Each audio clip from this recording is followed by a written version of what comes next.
Hola, hola, hola amigos, bienvenidos a un nuevo encuentro de Raíces de Sefarad. Estamos iniciando nuestra quinta temporada de Raíces de Sefarad. No se asusten que hoy estoy solo, pero es una excepción. Ya ven que no está Liliana. Liliana tenía un compromiso hoy que tiene que ver precisamente con el Día de la Mujer, que es mañana. Y bueno, están haciendo un homenaje a mujeres que se dedican a la temática sefaradí en el Centro de Investigación y Difusión de la Cultura Sefaradí, junto con la Embajada de Israel. Así que por eso no puede estar hoy con nosotros, pero es solamente por hoy. Así que hoy voy a estar conduciendo esto yo solo. Les doy la bienvenida, la verdad que nos pone muy contentos. Ha pasado el verano por aquí, por Buenos Aires. Ya estamos entrando, ya estamos cerca de comenzar con el otoño. Y bueno, el año normal que tenemos en esta parte del planeta, que va fundamentalmente desde marzo, casi cuando comienzan las clases y todo esto. Pero bueno, volvemos con Raíces de Sefarad, volvemos con las actividades como siempre.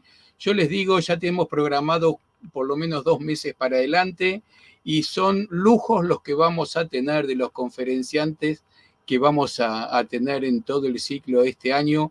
Mucha gente que no conocen, gente nueva, profesionales nuevos, investigadores que realmente van a ser un lujo. Y eso va a tener que ver también con lo que tendremos hoy. Así que si me permiten, le vamos a hacer como siempre a contarles qué es lo que va a haber. Siempre recordarles que las donaciones, las ayudas son siempre bienvenidas desde cualquier parte del mundo. Se pueden hacer por distintos medios. Cualquier cosa nos consultan, están ahí anotados, pero también si hacen un like, un me gusta, comentario y cualquier cosa de estas también nos ayuda porque los algoritmos multiplican la difusión de esto y llegamos a más gente con la cultura sefaradí. Quiero contarles que así como siempre lo hacemos a través de YouTube y de Facebook, este año estamos haciendo las primeras pruebas por Instagram. También se va a ver los vivos a través de Instagram. Y de paso recordarles que aquellos que quieran hacer comentarios en vivo lo pueden hacer en el propio chat del YouTube o de Facebook y allí pueden hacer preguntas, comentarios, lo que deseen, lo pueden hacer ahí sin ningún problema y al final de la charla los leemos y si hay preguntas, bueno, vemos de contestarlas. Ahora sí, vamos a ver qué es lo que tenemos en próximas actividades en esta semana. Por lo pronto, los domingos, como siempre, tenemos los encuentros de Al-Had, encuentros que son completamente hablados en ladino y como les decimos siempre, los que hablan castellano lo entienden perfectamente. Este domingo va a estar Liliana Benveniste recibiendo a Gloria Acher, que van a hablar de un nuevo libro que yo todavía no lo he leído, pero hablan maravillas de estas memorias de Alfred Acher, que es un pariente de Gloria. Así que este domingo, siempre como referencia, le damos la hora de Argentina, que es a la 1 del mediodía, pero bueno, cada uno buscará en su sitio porque es en vivo y si no en el flyer también están las distintas horas. Y para el jueves que viene tendremos nuestro segundo encuentro de esta temporada de Raíces de Sefarad con el rabino el doctor Juna Marcos Bejarano Gutiérrez, que nos va a hablar de la identidad compleja de los criptojudíos. Esto, como siempre, va a ser el jueves a las 7 de la tarde, siempre como referencia la hora de Argentina, también en vivo, así que cada uno sacará las cuentas desde donde lo va a ver. Y si no, en el flyer también está. Ya saben que en nuestro portal, en sefarad.com, está toda esta información. ¿Y qué tenemos para hoy? Hoy tenemos un lujo de aquellos. Es un comienzo de temporada que pone la vara bien alta para todo lo que viene en el año, porque vamos a recibir a María Ángeles Gallego, que nos va a hablar de los judíos de Al-Ándalus en la Genizá del Cairo. Acá nos faltó corregir este cartel porque Andalus va con S, no con Z. Lo hemos corregido, pero aquí quedó. Pero yo les voy a contar quién es María Ángeles Gallego. Ella es licenciada en Filología Semítica de la Universidad Complutense de Madrid y se doctoró en esa misma universidad obteniendo la máxima calificación y premio extraordinario de doctorado. ¿Qué tal, eh? Tras conseguir una beca postdoctoral Fulbright, continuó su trabajo de investigación en el campo del judeo árabe en la Universidad de Emory, en Atlanta, en Estados Unidos, y posteriormente se incorporó como investigadora asociada a la Universidad de Cambridge, dentro de un proyecto sobre gramática caraíta que fue dirigido por Geoffrey Kahn. A su vuelta a España disfrutó de un contrato Ramón y Cajal, y posteriormente obtuvo una plaza de científica titular en el Instituto de Lenguas y Culturas del Mediterráneo y Oriente Próximo del CSIC. El CSIC es el Consejo Superior de Investigaciones Científicas, en el que continúa trabajando en la actualidad y del que ha sido vicedirectora y directora. Ha impartido clases en diversas universidades nacionales e internacionales, como la de Alicante, Cambridge, Saint Louis, etc., y ha dirigido tesis doctorales en sus campos de investigación. En el ámbito editorial ha sido secretaria de la revista Sefarad entre el 2019 y el 2022 y dirige en la actualidad la colección de estudios bíblicos, hebraicos y sefaradíes del SIC. Y si sigo así, no vamos a poder hablar con ella, pues se va a ir todo el tiempo. Así que, María Ángeles, te saludo, ¿cómo estás? Bienvenida. Hola, ¿qué tal? Buenas tardes, buenas noches. Encantada de estar con vosotros. Gracias por la presentación y gracias por invitarme. Es un placer, un lujo, un gusto. Tú estás en Madrid, ¿no es así? Sí, estoy en Madrid a las 11:08.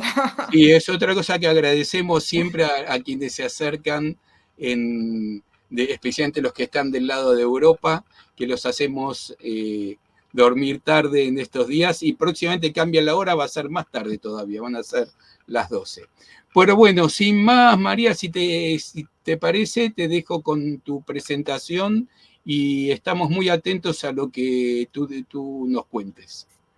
Muchísimas gracias. Bueno, pues encantada de estar con vosotros y enhorabuena por la actividad realizada, por todo ese elenco de participantes y bueno, espero que mi contribución también ayude a fomentar la difusión del legado de los judíos sefardíes. La presentación que voy a hacer yo hoy aquí consiste básicamente en dar unas pinceladas, y digo unas pinceladas porque en el tiempo que tenemos no se puede hacer mucho más. Bueno, pues unas pinceladas, unas nociones sobre la comunidad judía de Al-Ándalus, es decir, de la parte de la península ibérica que estuvo bajo dominio musulmán entre el 711 y 1492. Y he optado como ángulo en el que el enfoque que voy a tratar va a ser hacerlo desde a partir de unos manuscritos que se encontraron a finales del siglo XIX, una colección maravillosa que conocemos como la Geniza del Cairo y que, como espero mostrar a lo largo de esta presentación, aporta un tipo de información única y muy enriquecedora para nuestro conocimiento de los judíos de Al-Ándalus. Así es que, bueno, en primer lugar, les muestro aquí en esta pantalla algo que seguramente será conocido para ustedes, que es que después del fallecimiento del profeta del Islam, del profeta Mahoma, hubo una expansión del Islam que alcanzó su punto álgido probablemente pues, aquí en el siglo XII y que se extendió en toda esa zona que se ve del Mediterráneo, incluso de Asia, y llega hasta la península ibérica. Es toda esa zona que está coloreada de naranja, marrón clarito. Y bueno, la península ibérica formó parte de ese gran imperio islámico durante todo este periodo del 711 a 1492. Y en toda esa zona todo ese norte de África, toda esa zona del Mediterráneo, al igual que en la península ibérica, había comunidades judías preexistentes a la conquista islámica y que durante una etapa que podríamos abordar entre el siglo X y el XIII, va a tener un auge cultural, no solamente la andalusí, sino que existe realmente un auge cultural y social de todas estas comunidades, gracias a toda una serie de circunstancias que se dan en este momento. Para empezar, las comunidades judías, al igual que las comunidades cristianas dentro del ámbito islámico, tiene un estatuto legal que en este momento, en el caso de los judíos, va a resultar muy beneficioso. Se llama el Estatuto de la Dhimma. Es un estatuto contemplado dentro de la ley islámica para los no musulmanes, como son los cristianos y los judíos, es decir, monoteístas, aunque no sean musulmanes.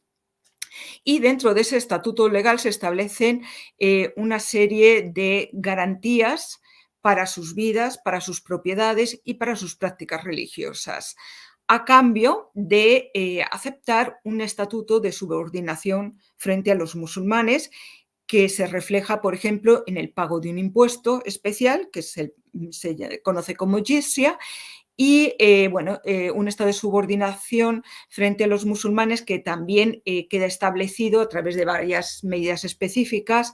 En el caso de la Edad Media, por ejemplo, el no poder montar a caballo, no poder llevar armas, no poder tener esclavos musulmanes y que en realidad, y aunque hoy nos choque un poco, comparado con lo que era la situación de las comunidades judías, por ejemplo, en el ámbito europeo, en el ámbito cristiano, era una situación primero de tranquilidad legal. Es un estatuto que está muy bien definido, que regula perfectamente la vida de esas comunidades que no son musulmanas y que permite desarrollar toda una serie de actividades que no están vedadas ni en lo social ni en lo económico. Bueno, pues dentro de estas circunstancias, en Al-Ándalus tuvimos una situación muy especial, o por lo menos así se ha considerado dentro de la historia del judaísmo.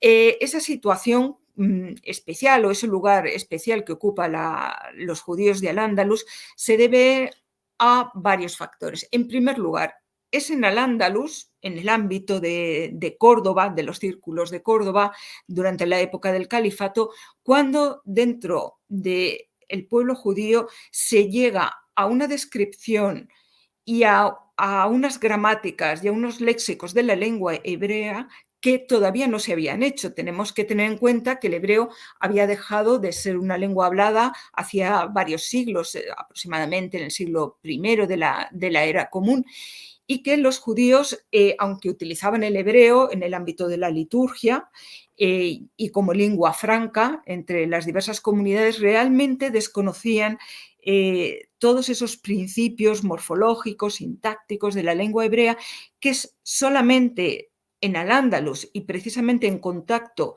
con los gramáticos árabo-musulmanes consiguen describir ya de una manera fehaciente y completa, y que va a permitir lo siguiente, que es importante también y que es especialmente llamativo de la comunidad judía andalusí, que es el florecimiento de la poesía hebrea.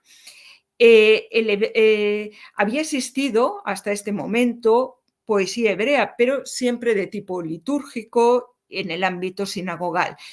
Pero en Al-Ándalus se da todo un florecimiento de poesía que ya no es exclusivamente religiosa, sino que es una poesía que abarca una gran variedad de temas que van desde el amor, desde poemas báquicos, poemas de guerra, etcétera, y que de nuevo también aprovecha, como en el caso del conocimiento gramatical, aprovecha también todo el desarrollo de la poesía árabo-islámica, y adoptan los metros, metáforas, temática, todo adaptado, por supuesto, a las propias particularidades de la cultura judía y de la identidad del pueblo judío.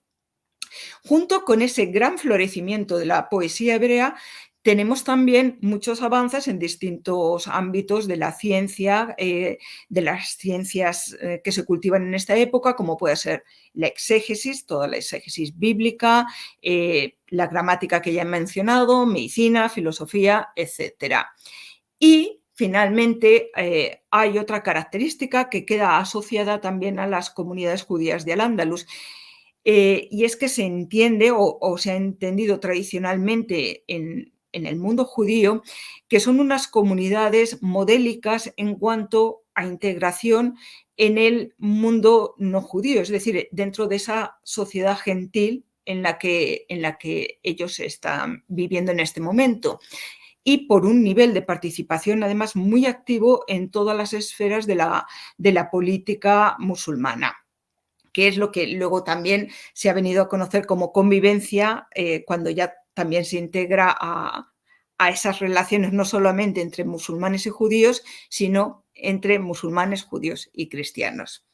Y por todas estas razones, cuando comienza en la época moderna, a mediados del siglo XIX, el estudio de la historia del pueblo judío por parte de los propios intelectuales judíos, se le asigna a todo este periodo del judaísmo andalusí el calificativo de Edad de Oro. Pasa a conocerse como la Edad de Oro, y que se refiere más específicamente al florecimiento, a ese auge poético, más particularmente entre los siglos X y XII, pero que de manera más generalista pasa a designar todo lo que es el judaísmo andalusí, que deja una huella muy importante en la historia del judaísmo.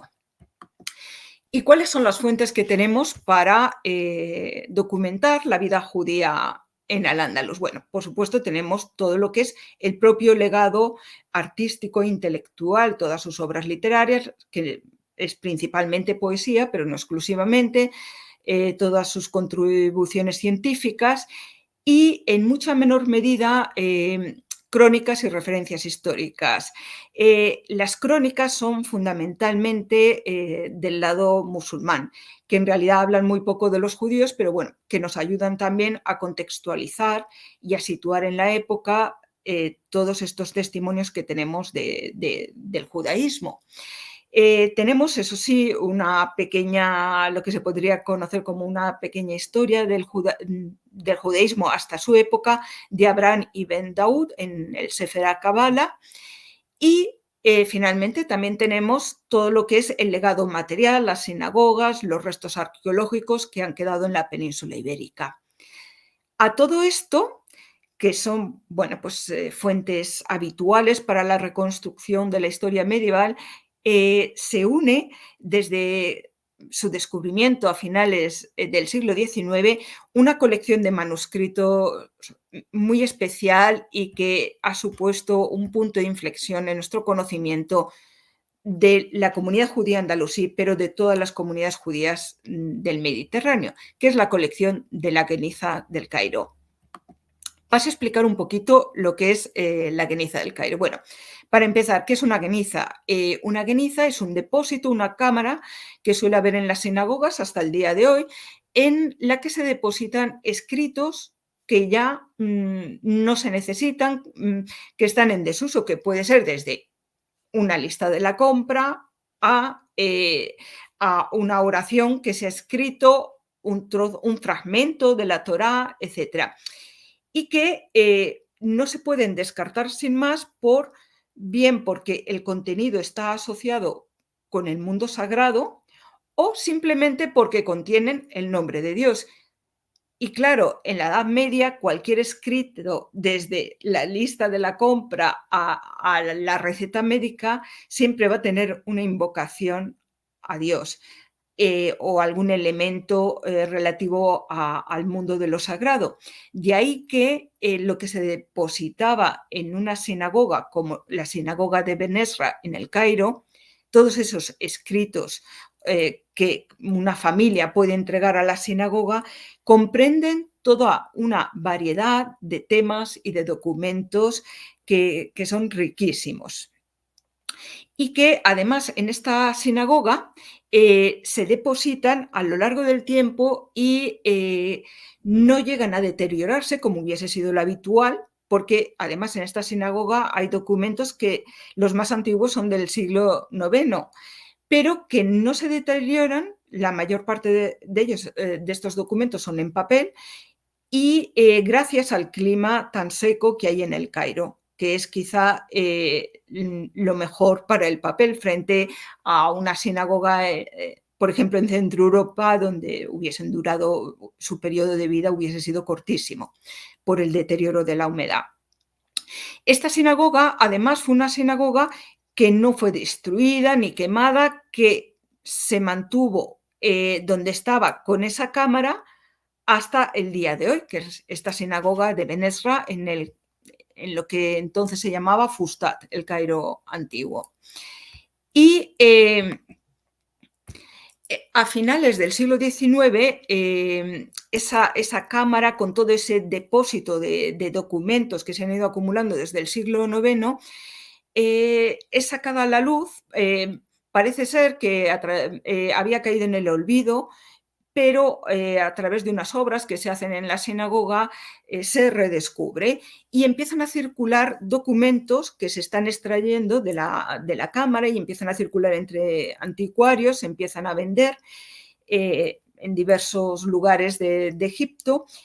Y curiosamente, varios de esos documentos son adquiridos por dos viajeras escocesas que los llevan a la Universidad de Cambridge y que son leídos por la persona idónea, que era en ese momento Solomon Schechter, profesor de estudios talmúdicos en la Universidad de Cambridge, y que inmediatamente reconoce la importancia de lo que han traído y quiere llegar a la fuente de donde han salido esos 2 o 3 manuscritos que él contempla.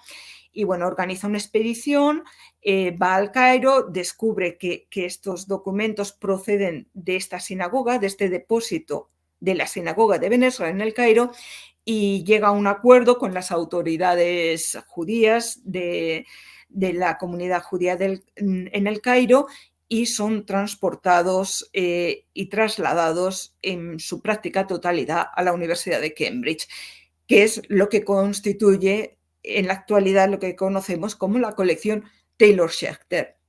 Taylor por la persona que financió esta expedición, que era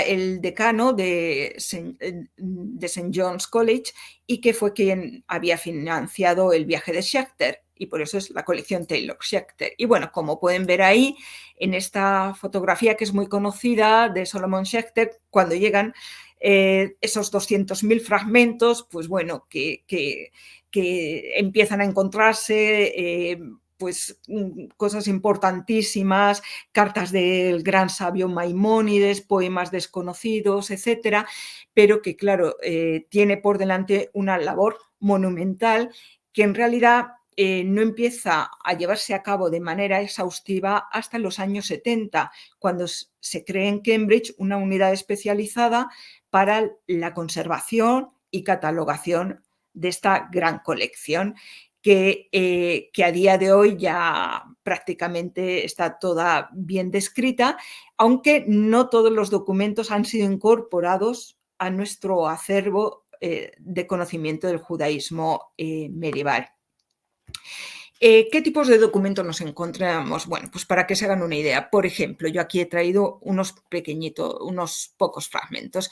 Empezando por la parte superior a la derecha, ejercicios escolares, que es algo pues que alguien efectivamente los tiene en casa, los niños ya se han hecho mayores, ya han leído las cartillas, etcétera, y que lo desechan, y que nunca hubiesen pasado a una historia oficial del judaísmo, pero que gracias a la Geniza, a nosotros hoy en día nos permite conocer cómo era el proceso, por ejemplo, de aprendizaje de la lengua hebrea. El segundo fragmento que hay en la parte de arriba a la izquierda es un cheque, lo que sería un cheque, una carta de pago. Abajo a la derecha, esa carta que tiene un agujero en el centro, pues es, por ejemplo, la carta de un profesor en Fustat, en Egipto, a los padres de un niño que es especialmente rebelde en la clase y se queja de él, incluso diciendo que no consigue enderezarlo a pesar de todo lo que le pega y le pega y le pega. Bueno, el otro fragmento que está a la izquierda, ese, por ejemplo, es una lista de libros. Tenemos ese tipo de documentos, un ajuar, amuletos, borradores de cartas, ejercicios escolares. Si, por ejemplo, para terminar de comentar cuál es el tipo de documentos que nos encontramos, vamos a pensar, por ejemplo, en el gran sabio judío de la Edad Media y uno de los sabios más importantes de la historia del judaísmo, Maimónides, Moshe ben Maimón, Ramban.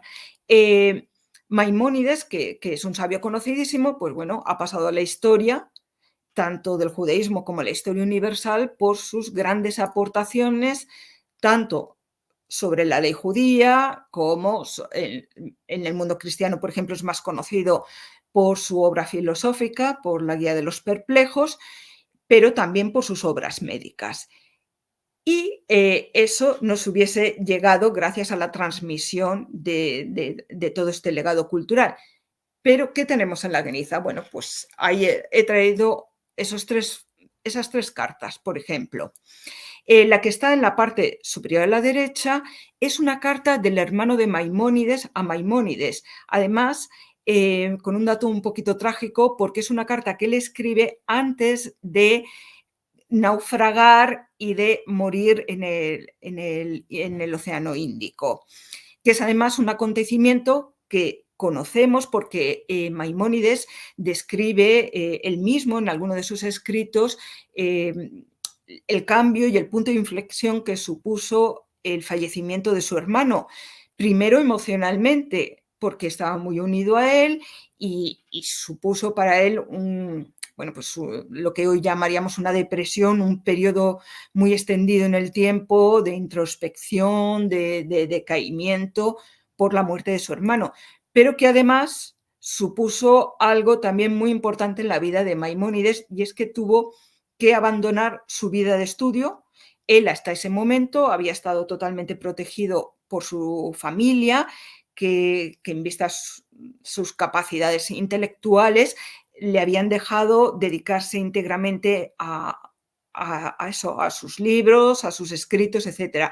En el momento en el que fallece su hermano, tiene que salir al mundo exterior y trabajar fuera de lo que era su ámbito estrictamente intelectual, y empieza a trabajar, bueno, pues aparte de hacerse cargo del negocio, empieza a trabajar como médico en la corte fatimí en Egipto.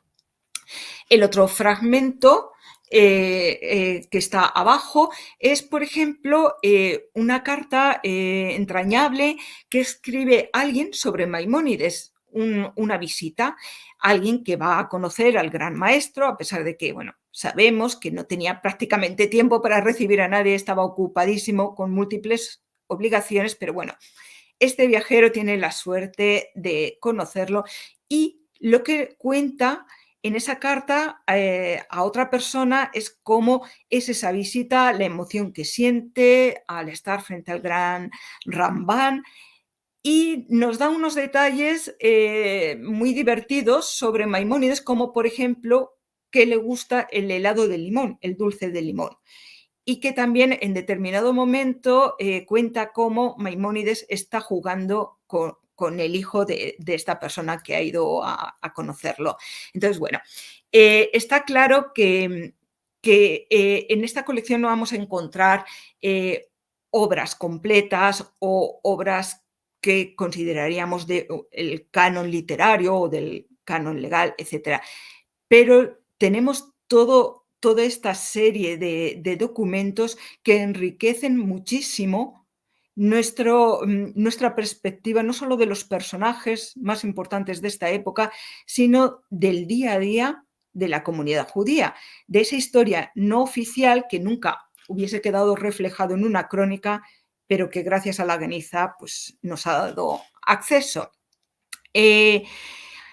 Antes de pasar ya al primer tipo de personaje al que me voy a referir, que son los visires, quiero hacer una pequeña pausa aquí porque para explicar que gran parte de los materiales que voy a utilizar en esta presentación, bueno, que ya he utilizado de hecho, fueron recogidos por mi colega Miriam Wagner y por mí misma cuando en el año 2012, hace ya más de una década, organizamos la primera gran exposición que se hizo en España sobre la colección de la Geniza como fuente de información y como fuente de conocimiento de los judíos de Al-Ándalus, en un ciclo de conferencias que se llamó Cartas de Sefarad y una exposición que estuvo en el Centro Sefarad de Israel y luego en otras universidades también, que llamamos Fragmentos de la historia, vida y cultura judía en Al-Ándalus a través de la Geniza del Cairo.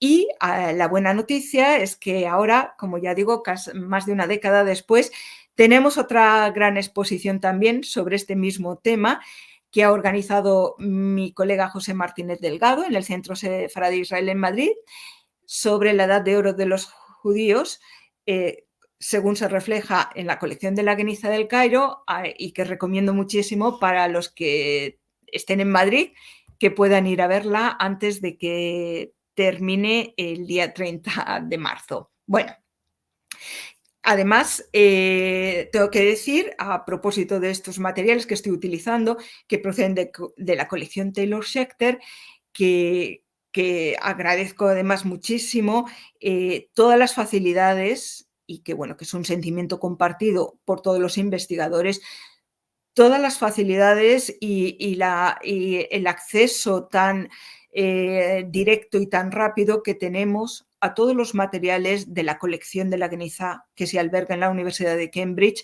y que la verdad es que es modélico en cuanto a acceso y ahora todavía más que está todo digitalizado. Vamos a pasar a hablar de una figura que queda muy bien retratada en la Geniza, que es la de los visires. Como dije al principio, dentro de la ley, de acuerdo con el estatuto que disfrutan los judíos dentro de los territorios musulmanes, según su estatuto jurídico, el de Dimmies, el que establece la ley islámica, no tendrían que tener un puesto que implique superioridad sobre un musulmán. Pero en Al-Ándalus, y no solo en Al-Ándalus, encontramos a muchos judíos que entran en el mundo de la corte, que son una parte muy activa del gobierno musulmán. En Al-Ándalus tenemos muchos casos y se dan normalmente una serie de características compartidas por todos ellos. En primer lugar, son grandes intelectuales, son personas que no solo tienen capacidades políticas o diplomáticas, como cabría esperar, sino que también son grandes médicos, grandes gramáticos, poetas, etc. Y que desde esos puestos de poder que tienen dentro de la corte van a aprovechar para defender los intereses de la comunidad judía de diversas maneras. Por una parte, van a promover toda la cultura judía. Son grandes mecenas culturales. Encargan muchas obras, traen muchos libros y traen a muchos sabios judíos de fuera de la península ibérica. Además, se preocupan por el día a día de la comunidad judía y no solamente de las comunidades locales en Al-Ándalus.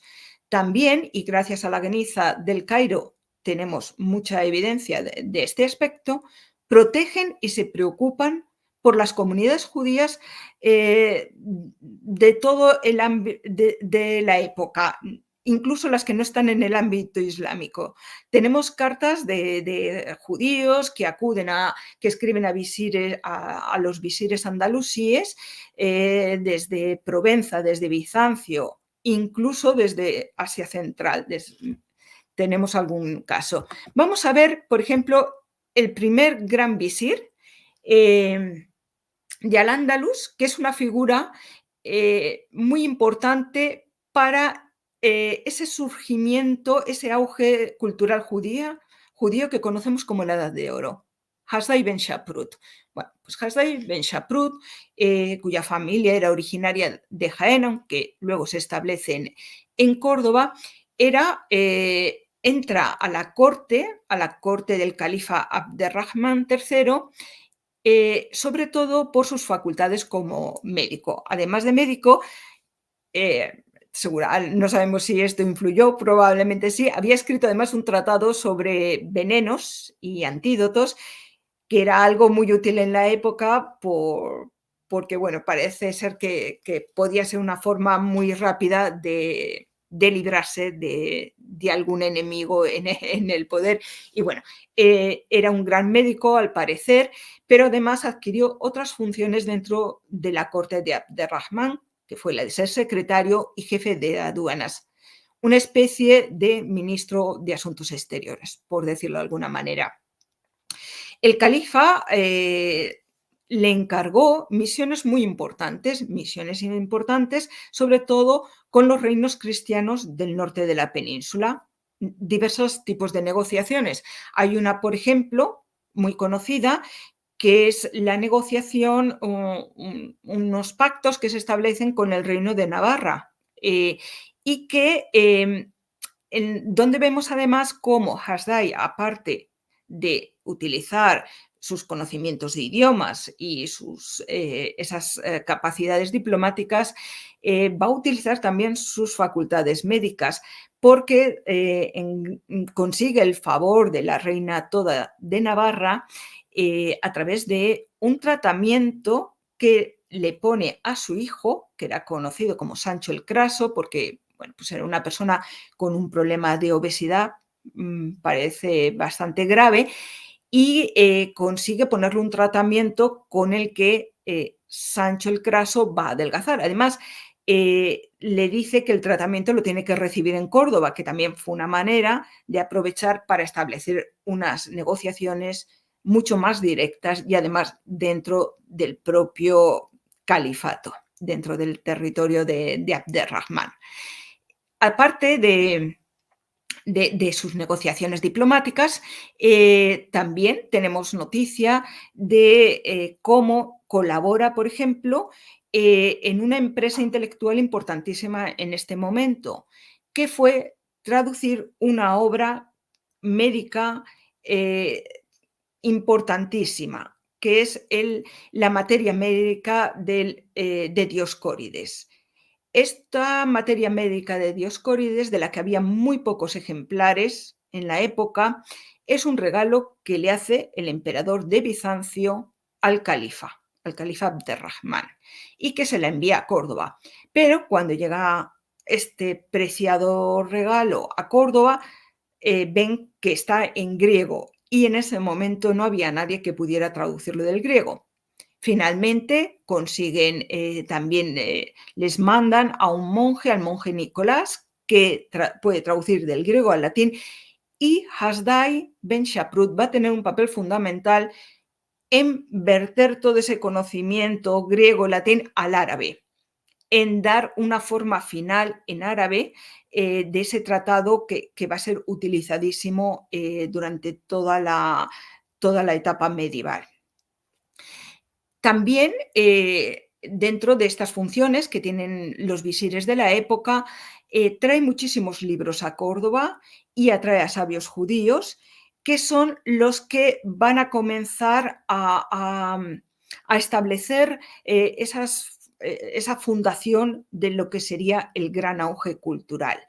Por supuesto, encarga obras gramaticales y de esta manera es como empieza ya a desarrollarse el siguiente paso, que sería la composición de poesía en lengua hebrea, que es la actividad por la que los judíos de Al-Ándalus van a ser especialmente conocidos.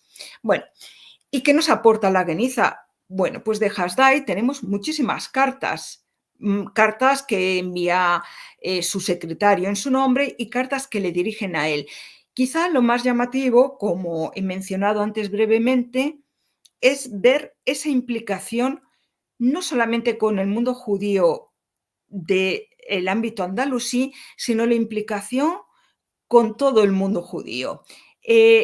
Aquí, en la parte de la derecha, aparece una carta que es la que le va a enviar Hasdai Ben Shaprut a la emperatriz de Bizancio, Helena de Bizancio. Esta carta está dirigida a ella para pedir que intervenga frente a una noticia que le ha llegado, que es la persecución de comunidades judías en el ámbito bizantino. Y una carta en la que no solamente pide clemencia y ayuda para proteger a esas comunidades, sino que, y esto es muy llamativo, habla de las comunidades cristianas que hay en Córdoba, dando a entender bueno, pues que creo yo que las circunstancias pueden ser cambiantes y que si esas comunidades dentro del califato de Córdoba están siendo protegidas, pues es un poco una llamada de atención a que las comunidades judías dentro del Imperio Bizantino tengan un trato similar.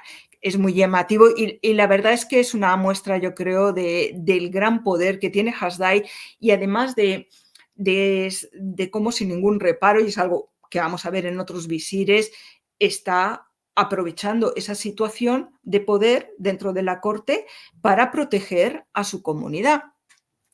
El otro documento, el que está a la izquierda, pertenece a todo un corpus de cartas que se han conservado también en la Geniza del Cairo, que bueno, parece ser en este caso que no todas son auténticas, pero algunas sí. Y es la correspondencia que mantiene con los házaros, con un grupo en la zona de lo que hoy sería Ucrania, y que se habían convertido al judaísmo y como eran pues un grupo independiente, de alguna manera supone un reino judío en Asia Central y que es algo de lo que le llegan noticias a Hasdai, que hay un reino judío, que es el reino judío de los házaros, que existe en una parte del mundo muy alejada de Al-Ándalus, pero que a Hasdai le crea una tremendísima curiosidad.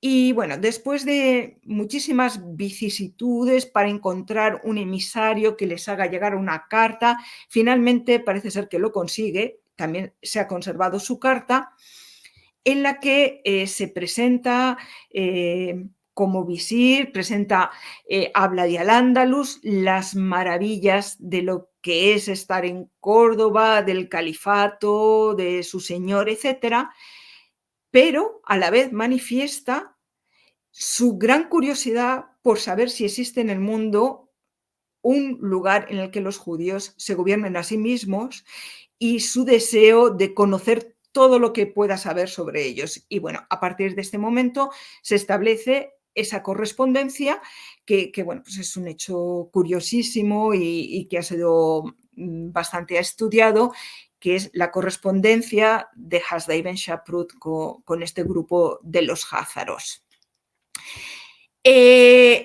Otro gran visir de la época, un personaje además legendario en todo lo que es el judaísmo medieval, es Shemuel Ibn Nagrela, que bueno, trabajó en la corte de los ziríes, en lo que eran ya, una vez que ya se ha desintegrado el califato, en reinos independientes que conocemos como taifas. Bueno, pues él va a estar trabajando en la taifa de Granada. Su llegada al poder, o su llegada a la corte, mejor dicho, en el caso de Shemuel Ibn Nagrela es muy curiosa también, y en su caso no es porque fuera médico, sino por sus capacidades como calígrafo de la lengua árabe. Por lo visto, bueno, era una de las actividades que él desarrollaba y para la que le contrata inicialmente una persona de la corte de los ziríes, el secretario del rey de los ziríes en ese momento. Al parecer, Shemuel Ibn Nagrela tenía unas capacidades intelectuales extraordinarias, también como persona con unas capacidades diplomáticas bueno, increíbles.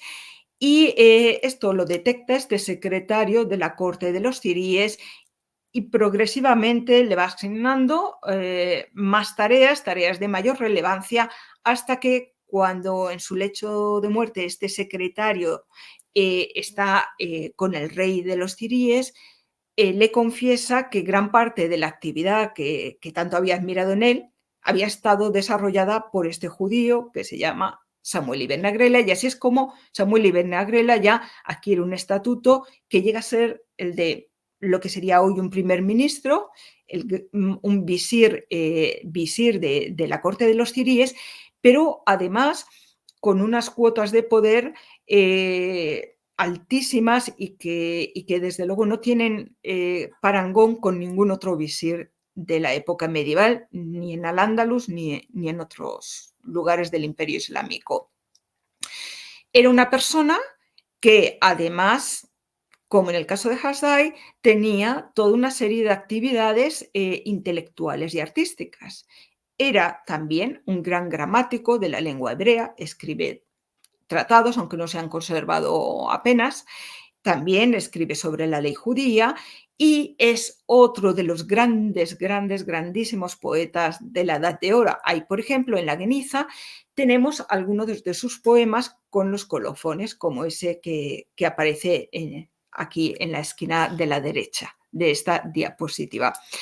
Pero de Samuel Ibn Agrela, además, hay que destacar, como en el caso de Hasdai, cómo utiliza ese puesto de poder para beneficiar a las comunidades judías, no solamente de Al-Ándalus, sino de fuera de Al-Ándalus. Y en este aspecto tenemos un testimonio muy importante, que es el de el cronista judío del que he hablado anteriormente, Abraham ben Daud, que en el siglo XII, es decir, bastante tiempo después de la época de Shemuel, describe a Samuel Ibn Agrela como esa persona que conocemos también a través de otros testimonios. Leo la cita del Sefer HaKabbalah. Rabbi Shemuel fue nombrado Nagid. Nagid es el líder o príncipe de la comunidad judía, ese título honorífico que le dan por todo lo que consigue en su época. Rabbi Shemuel fue nombrado Nagid en el año 4787 de la era judía. Favoreció al pueblo de Israel en España, el Magreb, África, Egipto, Sicilia e incluso a la Asamblea de Babilonia y a la Ciudad Santa, es decir, Jerusalén.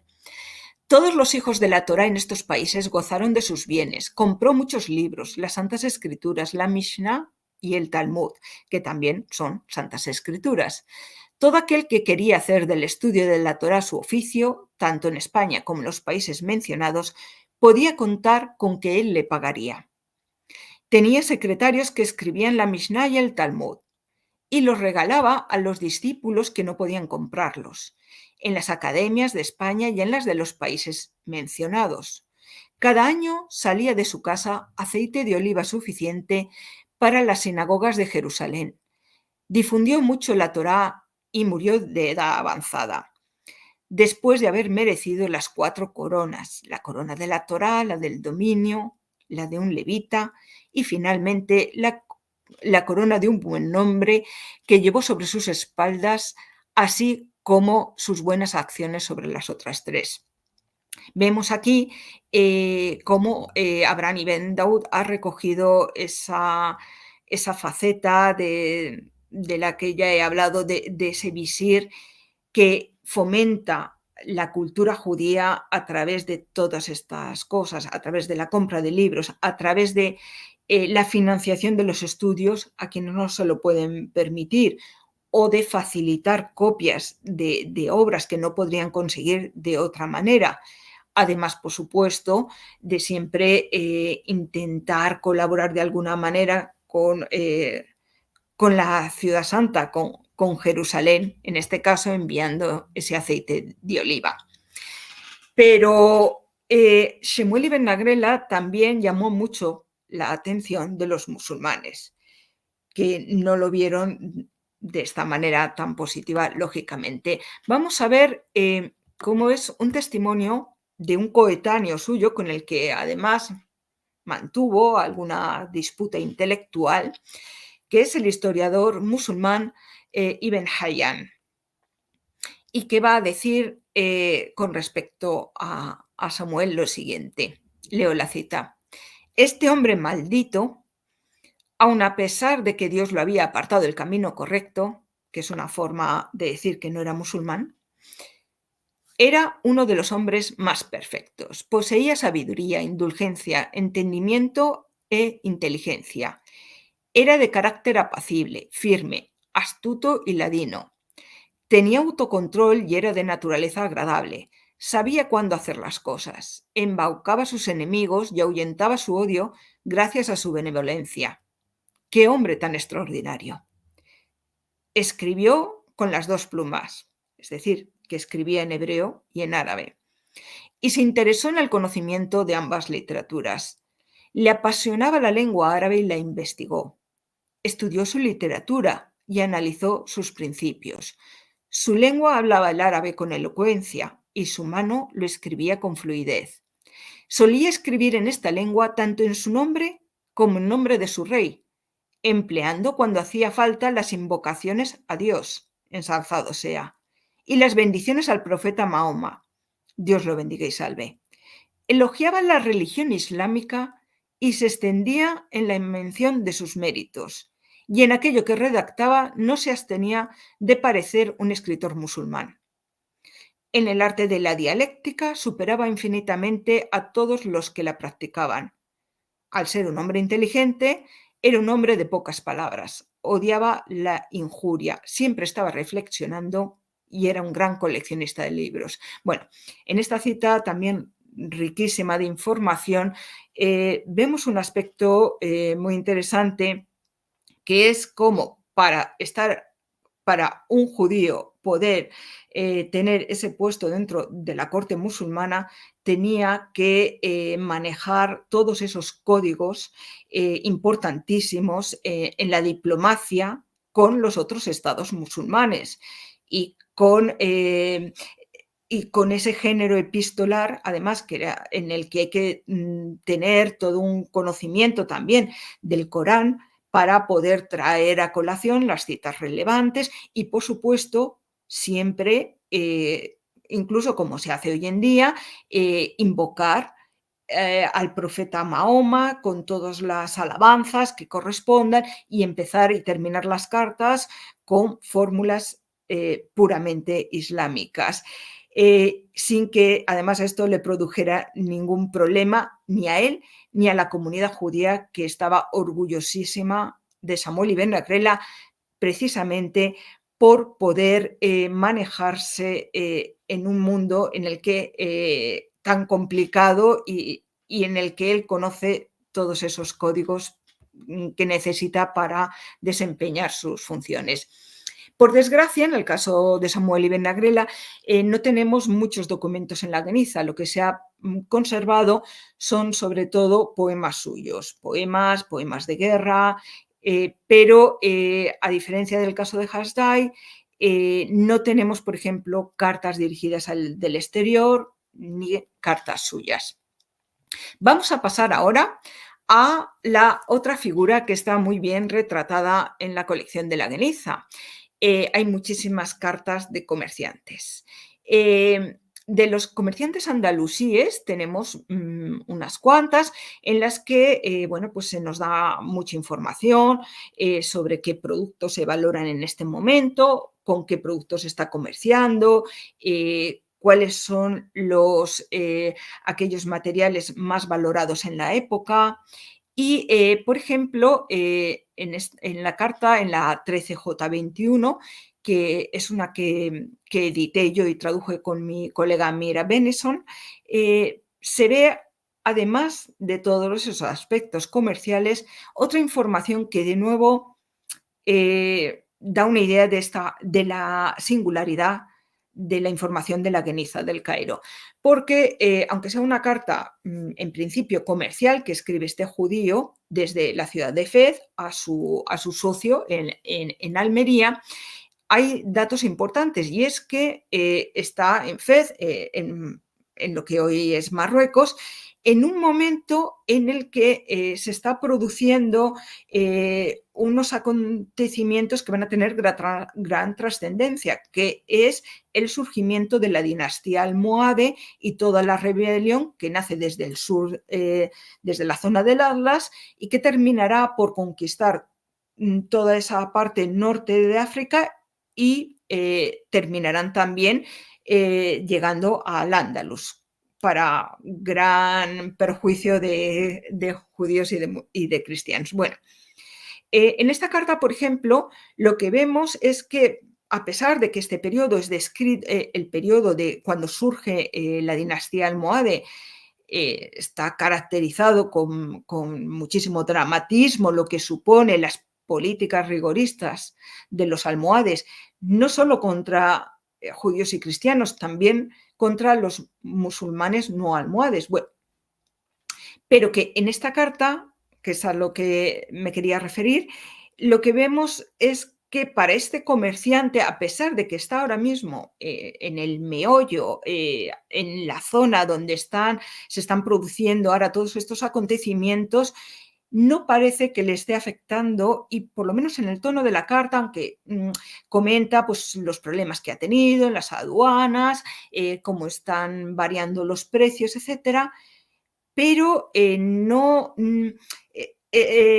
nos ayuda un poco a contextualizar todas esas narrativas históricas, porque desde el punto de vista, por ejemplo, de este comerciante, en este momento, al único acontecimiento que él se va a referir como algo catastrófico y que lo refiere así, ha sido el fallecimiento en Lucena del gran rabino Joseph Ibn Megash, que es algo de lo que él ha tenido noticia.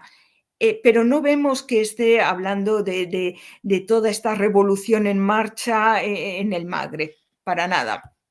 La otra carta, la que tenemos a la derecha, que se lee fatal, pero bueno, hay un profesor israelí que lo ha hecho y la ha analizado muy bien, el profesor Mordechai Akiva Friedman, junto con Amir Ashur.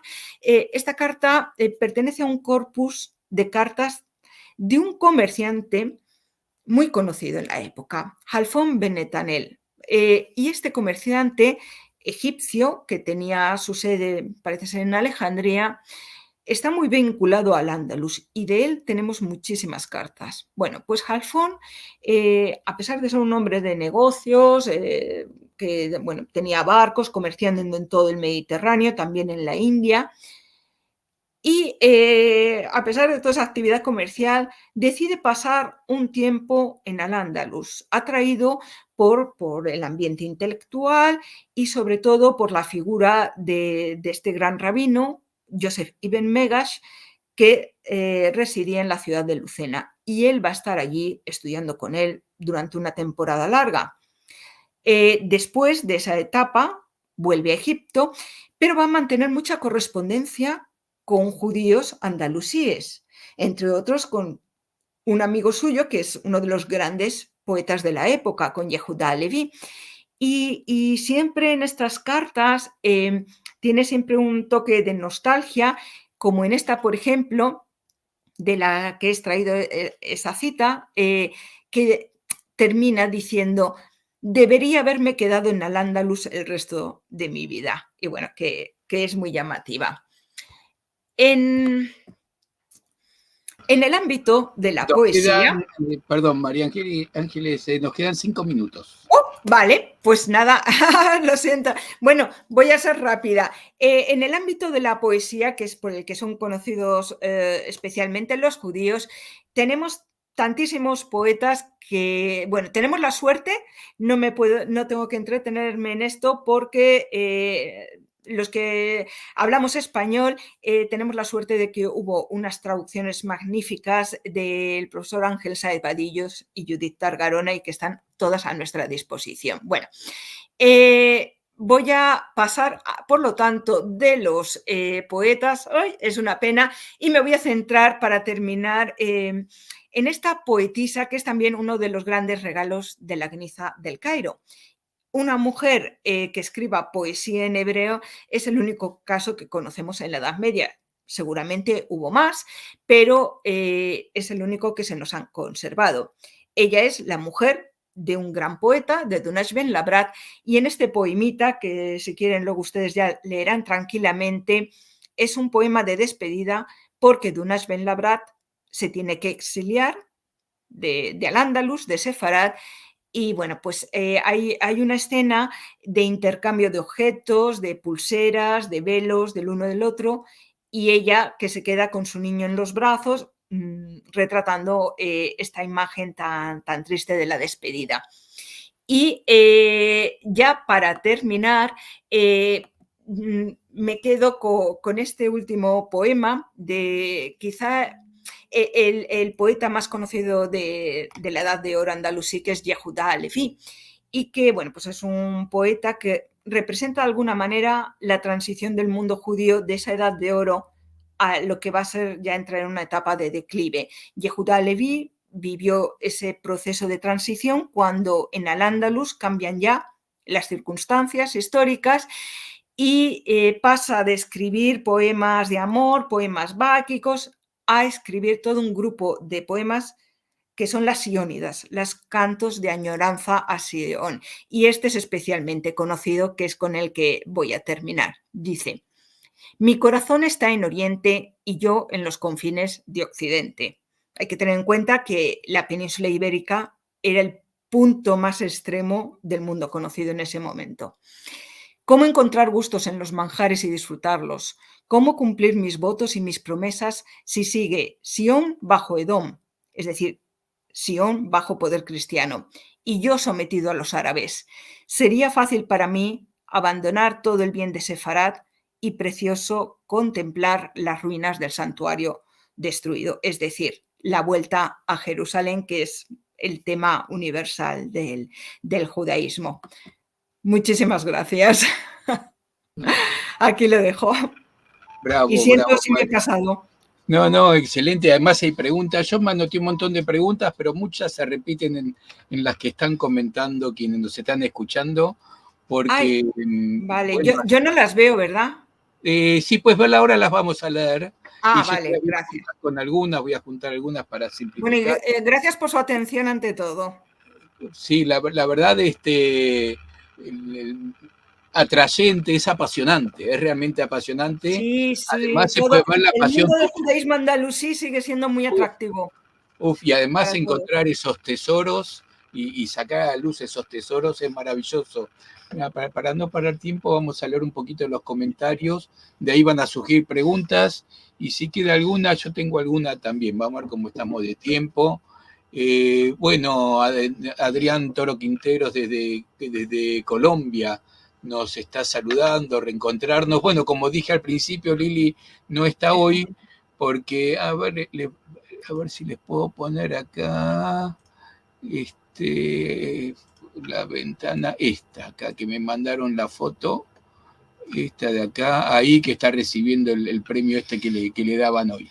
Así que ahí la estamos viendo. Así que por eso, pero solo por hoy no está. Y la primera pregunta es: ¿qué institución o persona tiene bajo su custodia y cuidado los manuscritos y los elementos encontrados? Bueno, entiendo que la Universidad de Cambridge. Sí, bueno, en realidad la Universidad de Cambridge tiene la mayoría, pero hay otras muchas colecciones, pequeñas colecciones. Ninguna es tan grande como la de Cambridge, la colección Taylor Schechter, pero, por ejemplo, hay pequeñas colecciones en la Biblioteca Nacional de Rusia en San Petersburgo, en el Jewish Theological Seminary de Nueva York, en Budapest. Antes de que se llevaran el grueso de la colección a Cambridge, estuvieron circulando bastantes fragmentos que fueron comprados en ese momento por anticuarios y terminan en diversas bibliotecas, pero ninguna colección es tan importante como la de Cambridge, desde luego. Uno conoce la historia o las disconformidades, digámoslo así, de Egipto respecto de todo lo que está en el Museo Británico. ¿Hay también algún conflicto de este tipo con Egipto o Egipto asume que esto tuvo un tratamiento, digamos así, legal? No, no hay conflicto. Bueno, para empezar, cuando Schechter carga todas esas cajas de manuscritos y se las lleva a Cambridge, Egipto era protectorado británico. Pero la verdad parece ser que contó con la aprobación de la comunidad judía. Y hoy en día de reclamarlos no sería Egipto, sería Israel, entiendo. Claro, Un poco. claro. La verdad es que lo bueno hoy en día con la digitalización, ahora mismo existe un proyecto maravilloso además que se llama el Friedberg Genisa Project. Quien quiera, prácticamente cualquiera, puede entrar, darse de alta y está todo digitalizado. Y Qué bueno. además puede uno entrar y con cada fragmento puedes localizar en qué catálogo está descrito, qué bibliografía hay.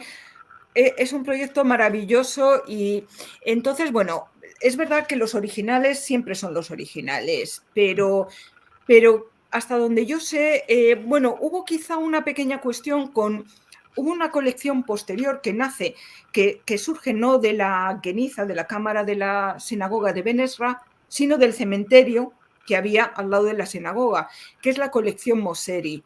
Y la familia Mosseri tuvo durante muchos años esa colección sin querer donarla ni llevarla y estuvo inaccesible hasta que finalmente sí que se donó a la Universidad de Cambridge. Pero no estoy segura de si finalmente va a seguir en Cambridge o podría plantearse llevarla a Israel. La verdad es que lo ¿Del desconozco. acceso online hay algún enlace a dónde acceder? ¿Sabes dónde es? Bueno, cualquiera puede hacer una búsqueda con las palabras Ah, Geniza Taylor Schechter, Cambridge University es que dan todo tipo de acceso. Además, es muy cómodo porque coges un fragmento, lo puedes ampliar, Sí, luego sí. lo voy a buscar y lo voy a agregar Sí, en por el, supuesto os lo puedo pasar también si sí, alguien sí, lo... lo agregaré en los comentarios en la descripción de esta charla. Sí, Y claro. hablando de Londres, nos saluda Bernard Miller, que desde Londres, otro que se quedó despierto hasta tarde, agradece por la explicación del nuevo desarrollo y la normalización del idioma en la Edad de Oro. No conocía este aspecto importante de nuestra historia. Y Bonstar Sí, desde Brasil, excelentes gracias. conferencias, parabéns. Saludos desde Río de Janeiro. Saludos. Nelson Barrales nos dice un cariñoso saludo desde Chile, disfrutando esta importante conferencia. Muchas gracias. Silvia Michanie nos saluda desde Buenos Aires. Y se pregunta algo que yo también me pregunté, ¿cómo es que documentos que no parecen ser locales, no parece ser de Fustat ni de esos tiempos, cómo es que llegan a la Geniza del Cairo? Sí, la verdad es que es difícil saberlo, pero bueno, primero tenemos que tener en cuenta la movilidad del mundo judío en la Edad Media, que es mucho mayor de lo que pensamos. Hubo muchos comerciantes que pueden llevar todo su legado familiar o también hay veces, de todas formas, tengo que decir que documentos de Al-Ándalus en la Geniza no hay tantos, hay pocos en realidad. Pero sí que, igual que en el caso de Yehudá Leví, tenemos noticia de otras familias judías que emigran a Jerusalén o que emigran al Cairo y pueden llevar con ellas mucha documentación que luego depositan en la sinagoga. Entonces, pero vamos, tampoco podría asegurarlo. Pero por desgracia no hay tanto. La colección de la Geniza ilustra mucho la comunidad judía de Andalusí en tanto que comunidad del mundo mediterráneo, porque de esos 200.000 fragmentos, la gran mayoría son de otras comunidades, no del Andalusí. Pero Ah, bueno, nos dan tanta información, es como todas las cartas del comerciante egipcio Halfón. Como Halfón sí que tiene muchísimo que deposita en esta sinagoga, tenemos información de Yehuda Levi y de todos sus amigos de Claro, Lucena y que se claro. alojó en Al-Ándalus. Bueno, aprovecho que dijiste esa cifra, que una de mis preguntas era, yo hace poco tiempo, creo que el año pasado o hace un par de años, surgió una nueva carta de Maimónides, lo que me hace pensar que no todo está revisado y que todavía hay mucho para descubrir. ¿Es así? ¿Cuánto está revisado? El problema, me parece que a lo que te estás refiriendo, a la reidentificación, o sea, prácticamente está todo descrito y catalogado, pero hay fragmentos que pueden parecer anónimos o que no se sabe quién es el autor y de repente alguien descubre esto es la mano de Maimónides, o sea, que es un poco afinar más y decir, esto podría ser de Maimónides.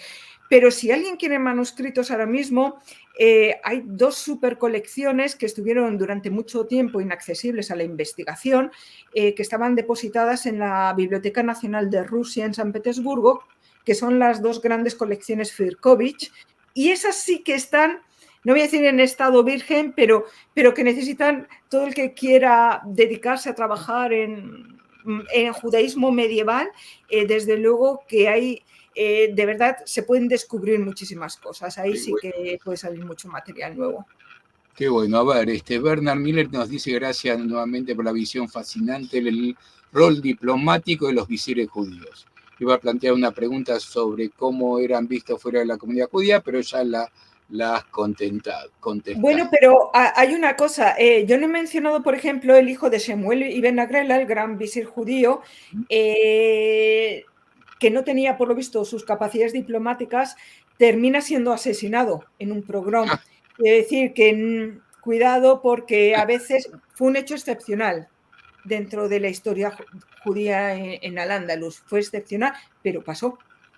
Tú sabes que de Nagrela hemos Precisamente, hablado en otro año, y por supuesto de Ibn Shaprut y de Yehuda Alevi hemos hablado, pero tú has hablado de Abraham Ben Daud, y de él no hemos hablado. Así ahí me lo anoté para empezar a investigar porque se me muy bien. ocurre que también es una personalidad fascinante. Todos ellos, por unas razones o por otras, desde luego que lo son. Bueno, Bernard Miller, que agradece también a todos, Silvia Michanie, muy interesante que se repita Gracias la a ti, muchas invitación. gracias por vuestros Bueno, comentarios. nosotros tratamos de no molestar más de una vez por año, así que, y tenemos una agenda, la verdad, muy completa. Vamos a ver, no sé si este año, pero una vez por año vamos a estar molestándote, María Ángeles. Encantada, no hay ninguna, es un placer estar con vosotros. Bueno, desde Colombia, Adrián nos dice muchas gracias, impecable Gracias de presentación. verdad a vosotros por Sí, vuestros comentarios, sinceramente, gracias. y saludos y felicitaciones. Silvia también. A mí me quedó alguna pregunta. Sí. Bueno, de todas las que quedaron me quedo con una, que es la menos técnica de todas. Y es que me imagino que cuando estuviste en la Universidad de Cambridge has tenido delante tuyo estos documentos, los has tocado, quizás con guantes, me imagino. ¿Mm? Están plastificados, no se Ah, tocan directamente. Bueno, cuando trajeron la colección Mosseri a Cambridge, esa antes de que los empezaran a meter en el proceso de conservación se podían tocar, pero yo no toqué ninguno. pero No, debe ser emocionante, los de la ¿no? colección Taylor Schechter están todos plastificados en unos envases. Se pueden tocar a través de, Yo pero no recuerdo directamente. cuando vi los rollos del Mar Muerto en el Museo del Libro de Jerusalén. Bueno, ahora se llama Museo de Israel, creo. Digamos, uno ve la historia delante de uno. Supongo que algo así se debe sentir ahí mirando. Sí, es muy emocionante. Yo creo que quizá lo que más me emocionó en la colección de la Gueniza hay una caja, la K6, donde hay garabatos de niños. Ah, Entonces hay uno que seguramente pues era su profesor y lo pone así con una cara cuadrada. Y entonces el ver los garabatos y las caricaturas que hace un niño en el siglo X o siglo XI te llega, te emociona muchísimo. Fantástico, fantástico. Bueno, María Ángeles, la verdad espectacular. Como dije al principio, has dejado la vara muy alta para todo lo que va a ser este año. No creo. Estamos dispuestos Viene al gente muy desafío. importante. Sí, estamos realmente orgullosos de la gente que estamos convocando. Estamos convocando mucha gente que nunca habíamos llamado, gente que muchas veces no conocíamos, y eso es parte del desafío que tenemos en esto de divulgar nuestra historia, nuestra cultura, nuestro pasado y nuestro presente también, porque las tradiciones y todo esto también son parte del presente. Mil gracias, María Ángeles. Mil gracias a vosotros. Y yo, como estoy en España, feliz Día Internacional de la Mujer. Ah, eso es. Y como siempre ya estamos ahí. Y felicidades a Liliana, perdón. Se lo voy a dar y lo va a escuchar, por supuesto. Y como siempre nos despedimos recordando lo que tenemos para esta semana, el domingo con los encuentros de Al-Had, con el diario de Alfred Ascher, con Liliana precisamente. No sé si sabes, Encuentros de Al-Had es un consorcio que coordinamos nosotros desde el Centro Cultural Sefarad de 13 instituciones, y es una semana cada una de las instituciones de las más emblemáticas en la lengua del ladino, la Autoridad Nacional del Ladino, el Centro Cultural de Estambul, bueno, de Estados Unidos varias instituciones, la Universidad de Washington, Universidad de Maryland, etcétera. Pero precisamente en la de este domingo nos toca a nosotros, al Centro Cultural Sefarad. Entonces Liliana va a recibir a Gloria Ascher para hablar de este diario de Alfred Ascher. Y para el jueves que viene vamos a hablar de judíos secretos, pero del tema de la identidad de los criptojudíos. Así que va a estar por demás interesantes. Los esperamos a todos una vez más. María Ángeles, muchas gracias, y nos vemos o el domingo o el jueves o en cualquier momento en sefarad.com. Volveré como espectadora.